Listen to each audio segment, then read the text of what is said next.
Hello everybody, and welcome to day 3 of the Breakup Training series. And today's the final day, and I'm really excited for this topic because it's a big game changer. So just to recap what we've covered so far. On day 1, we did an intro to the 4 different types of breakup baggage, which is usually what breakups are really about.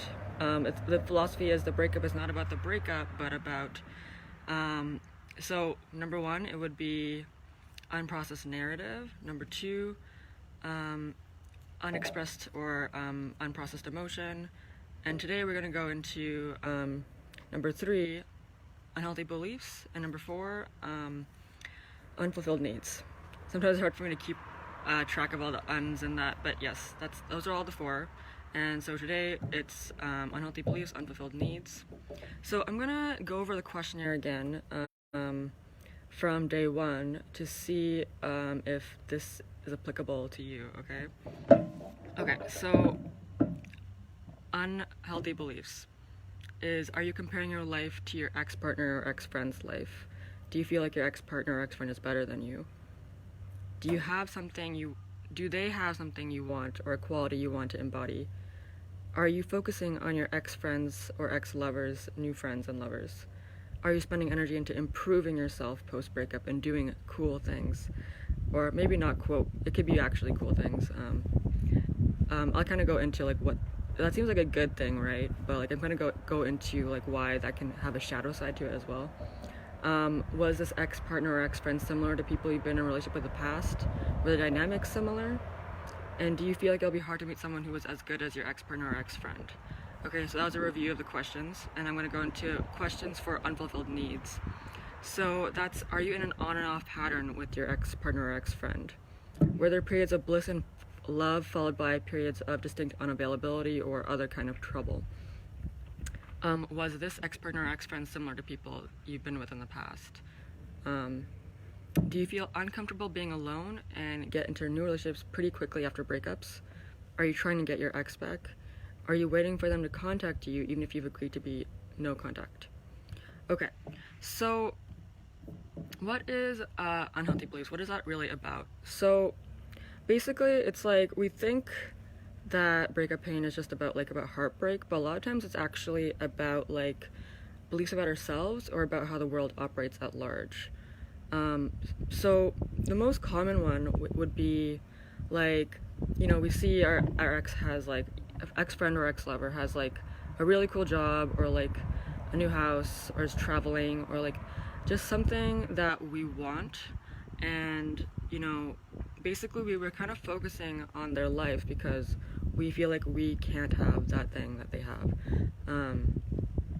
Yeah, so basically it's just a way to like focus on our insecurities through like this third party in a sense. The other thing is that like, yeah, so, and it could also be like go down to like we don't think we can have that thing, or we feel like we're not enough, so we kind of focus on those like people whose lives we think are like better than us. The other thing is that like we might focus, the other unhealthy belief, so that'd be unhealthy beliefs about ourselves and our own life, but like another unhealthy belief could be like a scarcity mentality, which I went into last week, is like feeling like you won't find anybody else, like there's limited people out there, and like your ex is like one of the only people who would have been able to like be like the person who's right for you. And that kind of is an overlap between the next breakup baggage, which is unfulfilled needs, okay? And this one is actually a really juicy one because it kind of goes deep into your psyche in a sense. So, okay, the key thing for unfulfilled needs is actually to look at your past relationships and see if there's a pattern there. This could be platonic or romantic, but like, what's the pattern? So very, very commonly, there's a pattern of like emotional unavailability. That's that's just something a lot of people have, of just like getting into these same kinds of relationships. It could be like you keep on getting into relationships that with people who cheat or people who are critical or like etc. Just like it's a really good exercise to just take stock of the past relationships and see like, okay, is there any pattern here going on? So like what's going on there essentially is it's a psychological concept of of repetition compulsion, which is there's like a subconscious need to repeat our early experiences. Essentially, this goes back to childhood. It's really interesting because I actually used my relationship history to extrapolate backwards into my childhood to understand the patterns there. And that was like a really interesting process because, yeah, like I would have had no idea about my childhood without. So, for example, like me personally, I had a history of emotionally unavailable relationships. And so by noticing that I had that pattern, I looked back into my childhood and I was like, oh shit, like my childhood was also emotionally unavailable kind of thing. So, yeah, so essentially repetition compulsion is like we're replaying our past over and over again through new people, paper doll syndrome. And we're hoping to get like that unfulfilled need met through these other people. But the problem is that like we're hoping to get our needs met from the same people who are not going to meet our needs. Like our subconscious is wanting to complete like that story that happened so long ago, but unfortunately the people it's choosing to complete that story is never going to complete the story in a sense. Like you're never gonna, for example for me, I'm never gonna get emotional availability from emotionally unavailable people, you know, that kind of thing. So we kind of have to recognize, okay, like what is the unmet need here, like in a sense. And this also applies to on and off relationships as well. Like if you keep on getting together with your ex and breaking up, getting together, breaking up, getting together, that kind of thing is it's maybe less about like childhood, but more about like, okay, you get like the need of like, even though it's like not perfect, at least it's almost like a difference between like survival love and thriving love. It's just like, okay, I'll get some needs met, my human need for a connection met, even though it's like not perfect, so I'm gonna keep on going back. And then, oh, I realize it's bad, I'm gonna leave. Oh, but I need to get my needs met, so I go back. And then like it's just like that's what kind of keeps it perpetuating in a sense, and like kind of not being able to separate out like the good and the bad and like the needs getting met and like why the relationship doesn't work in the first place kind of thing. Yeah, so it's like we don't understand that we're looking to our ex to meet our needs, so then we put all of this like power to them to like meet our needs. It's like, for example, like the question like, are you waiting for them to contact you if you're no contact? Like that's, you're kind of giving the power to like meet your need of like attention, love, that kind of thing. And you know, it's basically what it kind of comes down to is like we can have people in our lives who can meet our needs and we can meet their needs, but like it's primarily an inside job first. We need to feel that sense of fulfillment and love within ourselves, and that's probably like really common, but it's, you may have heard that before, but it's so true. It's just, yeah, like other people are just actually, whatever you think you're feeling with other people is actually just within yourself, actually. Like that love you feel, like they may help activate it, but it's always within you. So, and that feeling is always, you always have access to it. Yeah, like for me, I'm able to access that feeling like through meditation, but like there's so many other ways you can do that. Just like knowing that it's in you is a game changer. So, yeah, like to recap, I'm gonna, it's, so yeah, that kind of covers like unhealthy beliefs and unfulfilled needs. And yeah, it's a simple framework, but it's like a deep kind of thing to go into. But like what kind of stories are playing out in your mind, and like what kind of deep psychological drives are driving behavior kind of thing. So yeah, to recap, unhealthy beliefs, it's like, you know, we're focusing on the X as a proxy for like a belief of what we think about ourselves or about our life. So we could think that we're not good enough, like because we're focusing on their life, or we think that like we can't have what they have, so we're focusing on their life, or we think that like there isn't enough people around, so we're just like focusing on them as a person. And then unfulfilled needs is basically thinking that our exes are the ones to meet our unmet needs, essentially. So, yeah, that kind of is the basics of it. And I'm gonna do a little bit of tapping. So yeah, I'll do tapping that will cover both the unhealthy beliefs and the unfulfilled needs. So For those who don't know about tapping, it's based on Chinese medicine. It's psychological acupuncture, and you kind of use it to rewire any sticky emotions or beliefs. And it's super powerful. I've used it hundreds of times, like in my life, and transmuted like so much using it. So I highly recommend it as a tool. Very easy to learn. So yeah, you can follow after me, and we start at the karate chop point. Okay. So even though I'm focusing on my ex's life, I feel hung up on them. I might be stuck in an on and off pattern with them still. I'm looking to them to meet some unfulfilled need within myself. And it feels really agonizing a lot of the times.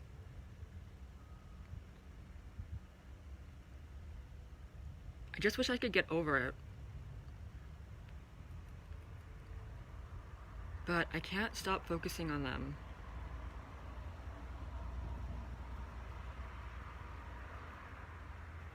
I can't stop thinking about them.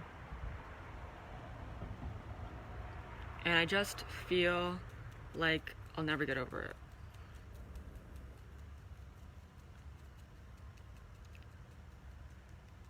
But the truth is, it's not really about them at all. It's about what's within me and my relationship to myself.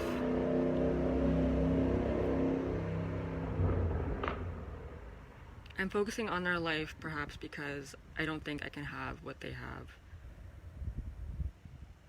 Or I think I'm not good enough.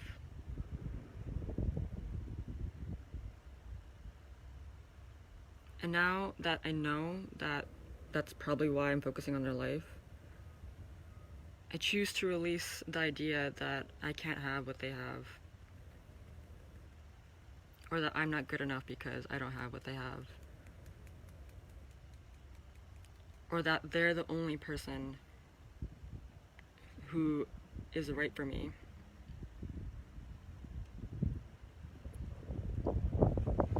Because I know there's so many people out there. I don't need to look to my ex to be the one to meet my needs. I don't need to keep dating the same kind of person because of my unmet needs. I can break the pattern within myself.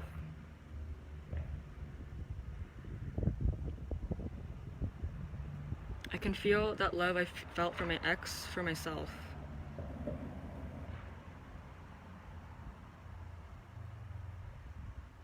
I can meet my own needs. And I can have people in my life who meet my needs and I can meet their needs too in a reciprocal relationship.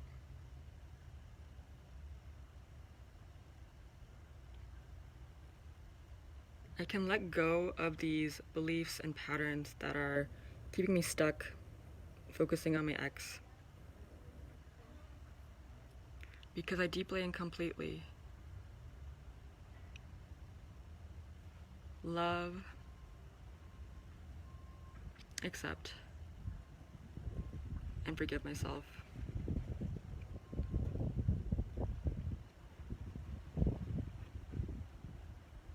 Whatever thing I was looking for in my ex, I have within me.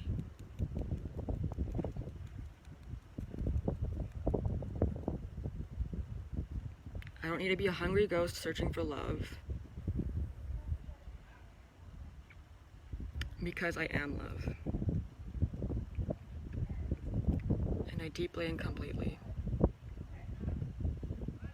love, accept, and forgive myself. So we're gonna finish out that tapping.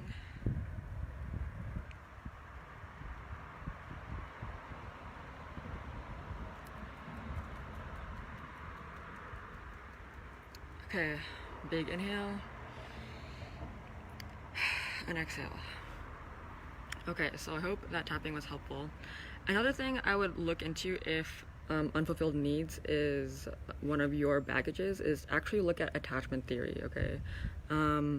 I've written an article about it. I can probably post it in the comments below, but that's actually a really good framework as well for looking at this in terms of like patterns playing themselves out kind of thing.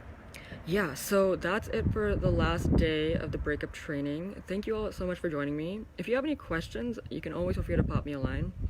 And yeah, like breakups, like the breakup baggages that we've gone over in the past couple of days, like that should like be like enough to kind of like be enough of a framework for you to like move through the breakup. If you would like to have like some more help moving through the breakup and like some more applied one-on-one kind of support, I am doing a breakup container starting in September. So yeah, that's gonna be 2 months long, 8 one-on-one sessions, and also we'll be doing some energy modality healing called theta healing. It's a really powerful modality that I've like recently got into, and yeah, there's like this breakup that I kind of based all of my teachings from, and I did so much work around, and then when I did like a theta healing session around it, it came up that I still had like this, it kind of created like this blockage in my root chakra and like lack of trusting of other people, and that was like mind-blowing to me. So it's just like, yeah, I do really believe in that energy modality. So I'm training to do it, and we'll do it for like the breakup container. So if you're interested in that, like you can shoot me a DM. Early bird for that is August 25th. It's $2K. You could do $200 a month. We have pretty extended or like flexible payment plans, and or like $2,500 regular, and we start on September 6th. So yeah, thank you for joining, and good luck on your breakup processes. The thing with breakups is that like when you go really deep into it, like it's just you learn so much about yourselves, and you come out the other side like just like such an up-leveled version of yourself. Like the breakup that I had was like so extremely painful, and I had to do a lot of work over it for like at least 2 years, but like at the end of it, it was just like a new person, and like so in line and alignment with myself. And like I'm so excited for all of you who are going through the process to reach that as well. Like there's so much gold within this shit that you don't even know. Okay, so yeah, I'll do some more videos as always next week. You can see it in my profile or the breakup group. So yeah, I hope you guys have a lovely and amazing day, and all the love and luck to you. Okay, take care.